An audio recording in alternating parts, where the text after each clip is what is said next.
Good morning everyone. तो start करते हैं आज चैप्टर नंबर 2 स्थिर विद्युत विभव तथा धारिता। मतलब ये आज जो है मेरे ख्याल से चौथा या पांचवा क्लास है। तो आज हम देखते हैं स्थिर विद्युत स्थितिज ऊर्जा, दो बिंदु आवेश के निकाय की स्थितिज ऊर्जा देखते हैं। दो बिंदु आवेशों के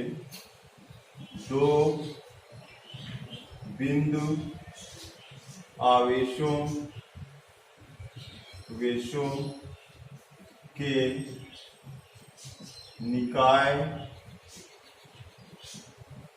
की स्थितिज ऊर्जा। ठीक है,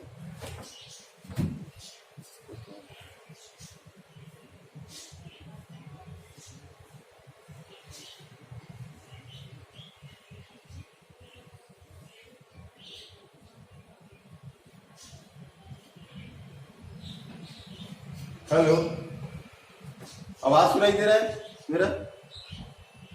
हेलो, अच्छा, ठीक ठीक ठीक। ये दिखाई दे रहा है, ये वाला?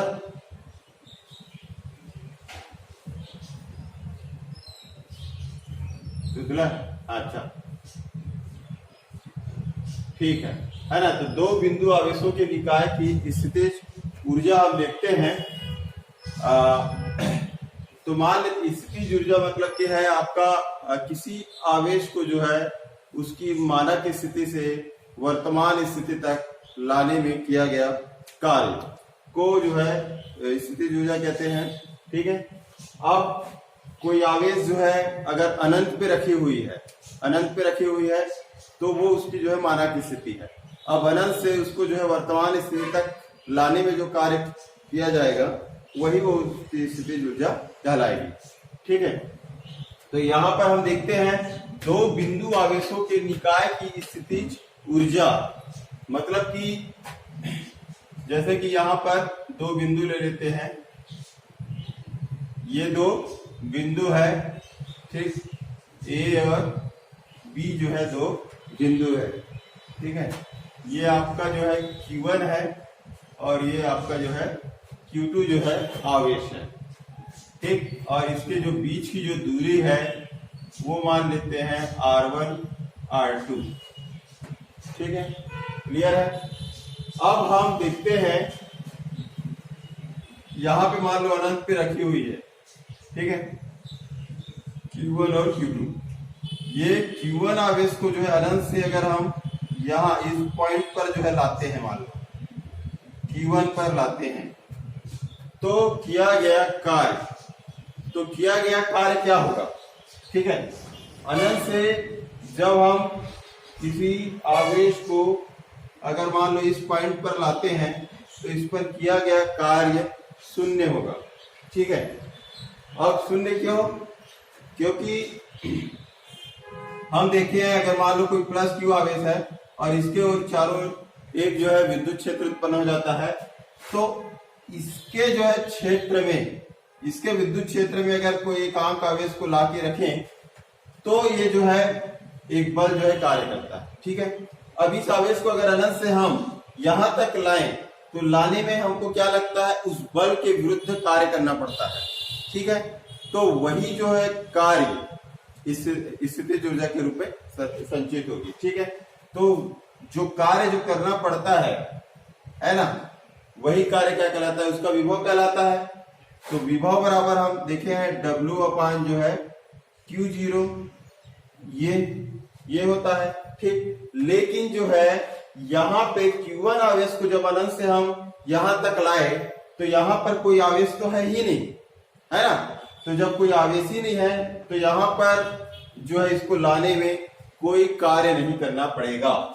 जैसे कि यहाँ पर इस फार्मूला से अगर देखें, इसको अगर इधर ले जाएं, V डॉट Q0 और ये W, तो W क्या है, कार्य है, और कार्य बराबर विभव गुणित क्या हो रहा है, आवेश हो रहा है। विभव गुणित जो है आवेश। अब यहाँ पर तो कोई आवेश ही नहीं है, इसको कट, ये Q1 यहाँ पर तो कोई आवेश ही नहीं है ना।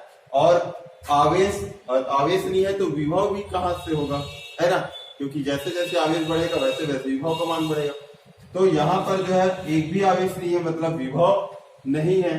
अब ये दोनों का मान जब शून्य है तो W ऑलरेडी जो है शून्य होगा, मतलब कार्य जो शून्य होगा। ठीक, अब इस Q1 आवेश को जब हम यहाँ पर लाए, अब हमको जो मान लो W1 कार्य करना पड़ा, तो W1 कार्य क्या हो गया, शून्य हो गया। ठीक है, अब हम क्या कर रहे हैं, एक दूसरा जो आवेश है Q2 आवेश, ये भी अनंत पे रखी हुई है। अब इसको भी जो है हम यहाँ पर जो है ला के रख दिए। इसके जो है चारों ओर एक क्षेत्र उत्पन्न हुआ, इस क्षेत्र के अंदर जो है इसको हम ला के रख दिए।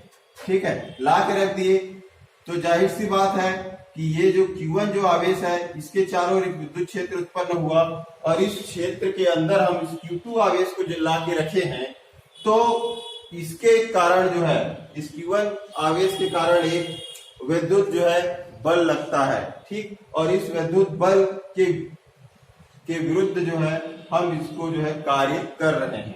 ठीक है, तो यहां पर जो विभव होगा, विभव का तो मान जानते हो आप, 1 जो है 4 पाई एप्सिलॉन जो है 0, ठीक है, एप्सिलॉन 0 Q बटे जो है R, ये होता है आपका। क्लियर है? तो यहां पर जो है विभव जो है कुछ होगा, मतलब ये Q2 आवेश है ना, मतलब Q1 आवेश के कारण जो है Q2 आवेश पर जो विभव जो होगा वो आपका जो है ये होगा 1/4 पाई एप्सिलॉन 0 डॉट Q बटे जो है R होगा। ठीक है, समझ में आ रहा है ये।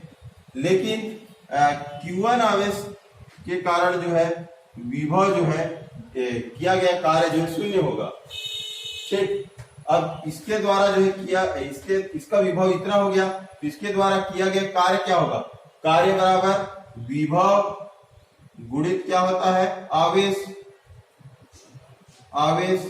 ठीक है, तो विभव का मान ये है, इसको उठा के यहाँ पे रख देंगे।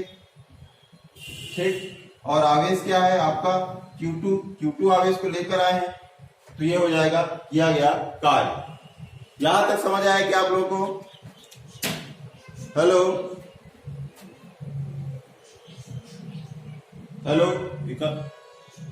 हाँ, ठीक, ये तो मैं आप लोगों को ऐसे ही बताया हूं, है ना, थोड़ा समझाने के लिए। अब हम यहां पर आते हैं, ठीक,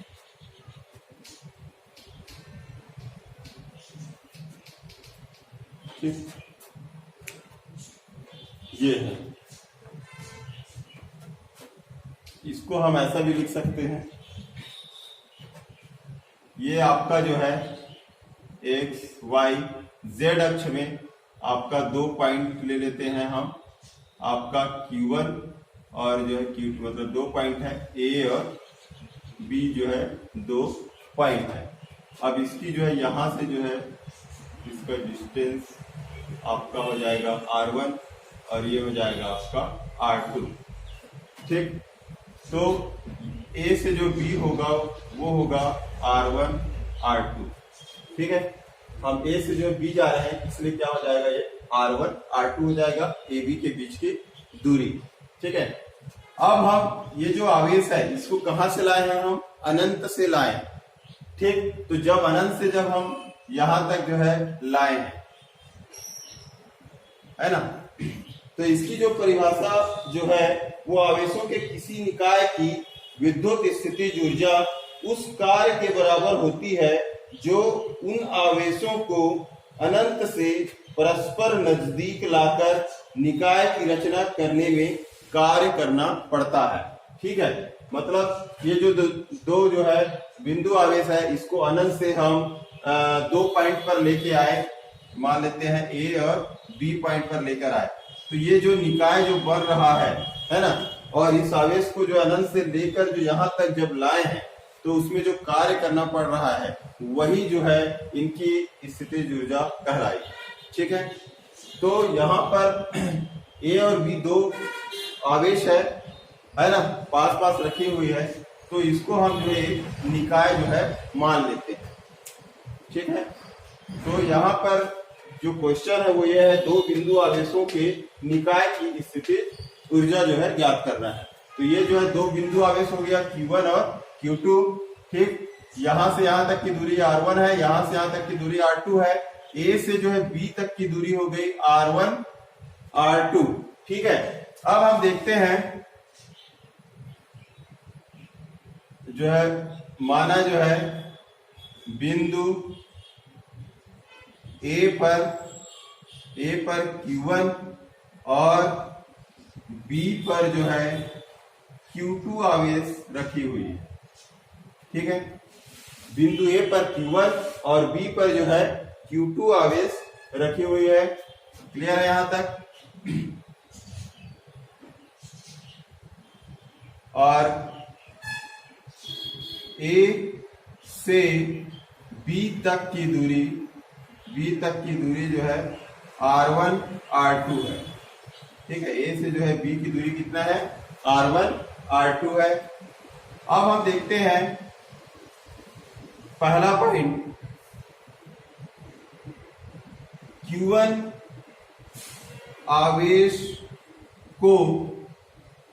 आवेश को बिंदु A तक लाने में किया गया कार्य।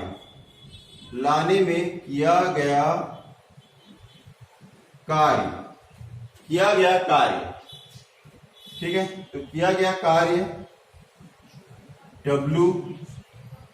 ठीक है, किया गया कार्य आपका जो है W1 बराबर 0।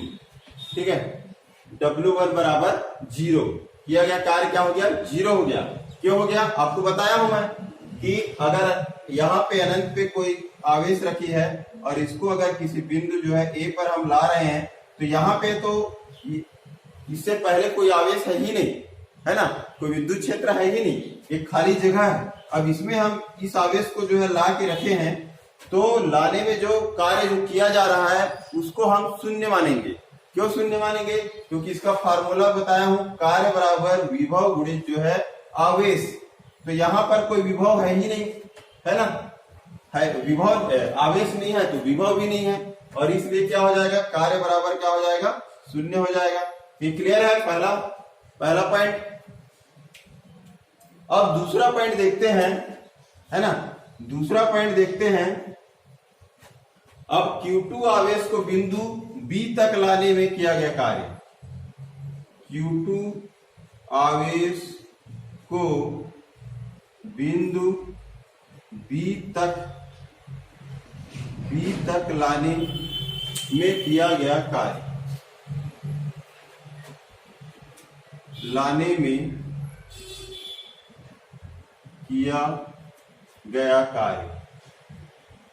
में किया गया कार्य, ये क्या हो जाएगा? W जो है 2 हो जाएगा। ठीक, अब जो है किया गया कार्य, अब देखो यहाँ पे Q1 आवेश को ला के रख दिए A के पास। अब इसके चारों ओर जो है क्या हो गया? विद्युत क्षेत्र उत्पन्न हो गया।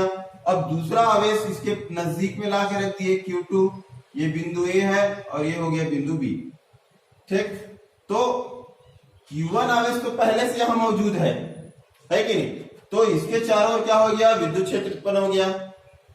अब Q2 आवेश को जब ला रहे हैं तो इस Q1 आवेश के कारण जो है एक बल लगेगा।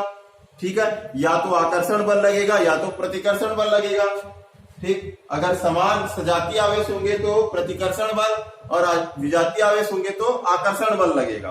ठीक है, तो इस कारण से क्या है, Q2 आवेश को जब हम अनंत से इस बिंदु तक लाते हैं तो लाने में जो कार्य जो किया जाएगा, है ना, कार्य जो किया जाएगा वो होगा W2। ठीक, W2 बराबर हो जाएगा Q1 आवेश के कारण जो है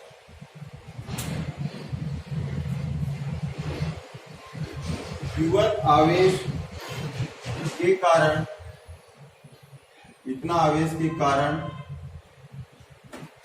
B पर विभव गुणित B पर विभव गुणित जो है आपका Q2 आवेश, ठीक है। ये हम देखेंगे Q2 आवेश को जो बिंदु B तक लाने में किया गया कार्य W2, ये क्या हो रहा है, Q1 आवेश के कारण बिंदु B पर जो है विभव, मतलब यहाँ पे Q1 है, यहाँ पे Q2 है, इस आवेश के कारण जो है इस पॉइंट पर जो विभव होगा ये गुणित जो है Q2 आवेश को जो ला रहे हैं वो, है ना। तो इसका मान रख दीजिए, इसका विभव क्या हो जाएगा 1/4 पाई एप्सिलॉन 0 डॉट Q1 बटे जो है R12, ठीक है, R12 यहां से यहां तक, है ना। इसके कारण इस पर जो है विभव पॉइंट बी पर, तो ये हो जाएगा, ये गुणित क्या हो जाएगा Q2 आवेश है, तो ये हो जाएगा Q2 आवेश, ठीक। तो इसको हम लिख सकते हैं, ये हो जाएगा W2 बराबर हो जाएगा 1/4 pi epsilon 0 dot Q1 Q2 अपान R12, ठीक है। ये हो गया आपका जो है, इसको ले लो समीकरण 1 और इसको ले लो समीकरण नंबर 2, ठीक है। तो अब जो है Q1 Q2 आवेश का जो निकाय है ना, उसके कारण जो है मतलब Q1 Q2 आवेश को जो है अनंत से जब हम किसी पॉइंट पर लाए तो किया गया जो है कार्य, ठीक है। या Q1 Q2 आवेश के निकाय का टोटल कार्य लिख लीजिए, या कुल कार्य बराबर हो जाएगा W बराबर W1 प्लस जो है W2। तो W1 का मान आपका 0 है, प्लस W2 कहाँ है, W2 ये है, इसका मान हो जाएगा 1/4 pi epsilon 0 dot Q1 Q2 अपान R12, ठीक है। अब इसको हम लिख सकते हैं W बराबर 0 को हटा दो तो 1/4 pi epsilon 0 dot Q1 Q2 R12, ठीक है। तो ये हो गया आपका जो है दो बिंदु आवेशों के निकाय की स्थितिज ऊर्जा। अब मतलब यही जो किया गया जो कार्य है वही क्या है, स्थितिज ऊर्जा के रूप में संचित होती है। इसलिए हम यहाँ पर इसको ऐसे लिख सकते हैं स्थितिज ऊर्जा के रूप में। तो W के जगह में हम क्या लिखेंगे, U बराबर 1/4 pi epsilon 0 dot Q1 Q2 अपान R12, ठीक है। ये है आपका दो बिंदु आवेशों के निकाय की जो है स्थितिज ऊर्जा, ठीक है। तो समझ में आया कि नहीं आया आप लोगों को? इसका स्क्रीनशॉट ले लीजिए, है ना, फिर इसके बाद एक बार और मैं बता देता हूं।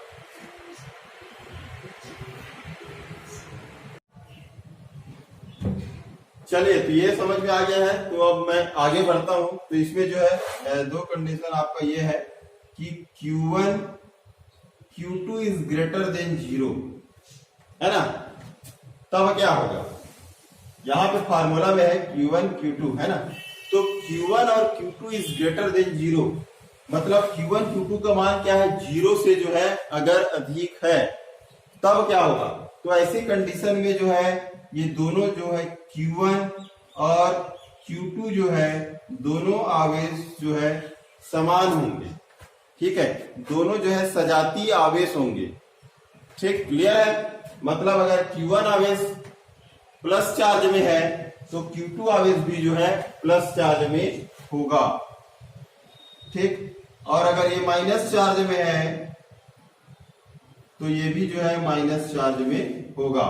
तो दोनों आवेश जो क्या होंगे, सजातीय आवेश होंगे, क्लियर है। Q1 और Q2 इज ग्रेटर देन 0, इसका मतलब है कि दोनों आवेश जो है सजातीय होंगे, ठीक है। दोनों आवेश क्या होंगे, सजातीय होंगे। अब जब आवेश है तो उसके बीच क्या होगा, प्रतिकर्षण बल होगा, ठीक। अब जब प्रतिकर्षण बल होगा इसका मतलब यह है कि यहां पर जो विभव होगा वो आपका जो है धनात्मक होगा, ठीक है। इसकी जो स्थितिज ऊर्जा होगी वो कैसी होगी, धनात्मक स्थितिज ऊर्जा होगी। क्लियर है आप लोगों को? तो Q1 Q2 is greater than 0 ऐसा पूछा जाता है ना, इसको ऐसी मत समझना। तो Q1 Q2 is greater than 0 इसका क्या मतलब है, ऐसा प्रश्न पूछा जाता है, 2 नंबर का आएगा।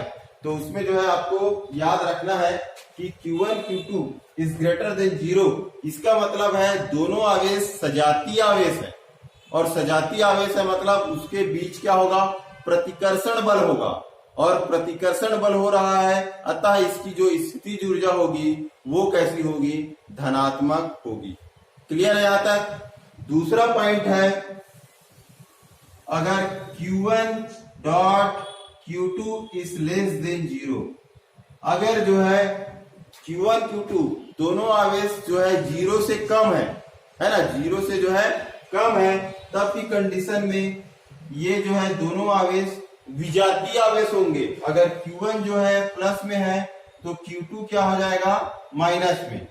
ठीक, ये हो जाएगा, या ये अगर माइनस में है तो ये आपका जो है प्लस में हो जाएगा। ठीक है, तो Q1 Q2 is less than 0 इसका मतलब है दोनों जो आवेश है वो विजातीय आवेश है, और विजातीय आवेश में क्या होता है, आकर्षण होता है। ठीक है, अतः इनकी जो स्थितिज ऊर्जा होगी वो ऋणात्मक होगी। ठीक, ये क्या होगी, इसकी स्थितिज ऊर्जा क्या होगी, ऋणात्मक। इसकी स्थितिज ऊर्जा U बराबर ऋणात्मक, और इसकी स्थितिज ऊर्जा U बराबर क्या हो जाएगा, धनात्मक। क्लियर है यहां तक? समझ में आया कि नहीं आया? हेलो, लिख लोगे ना, आएगा तो प्रश्न Q1 Q2 is greater than 0 मतलब दोनों आवेश सजातीय आवेश है, और सजातीय आवेश है मतलब दोनों के बीच क्या होगा, प्रतिकर्षण बल लगेगा। ठीक है, और प्रतिकर्षण बल लग रहा है मतलब इनकी जो स्थितिज ऊर्जा होगी वो धनात्मक होगी। ठीक है, इतना ही लिखना है आपको। उसी प्रकार जो है Q1 Q2 is less than 0 इसका मतलब है कि दोनों आवेश जो है विजातीय आवेश है, और विजातीय आवेशों में जो है आकर्षण होता है, अतः इनकी स्थितिज ऊर्जा जो है ऋणात्मक होगी। क्लियर? चलिए अब आगे चलते हैं हम।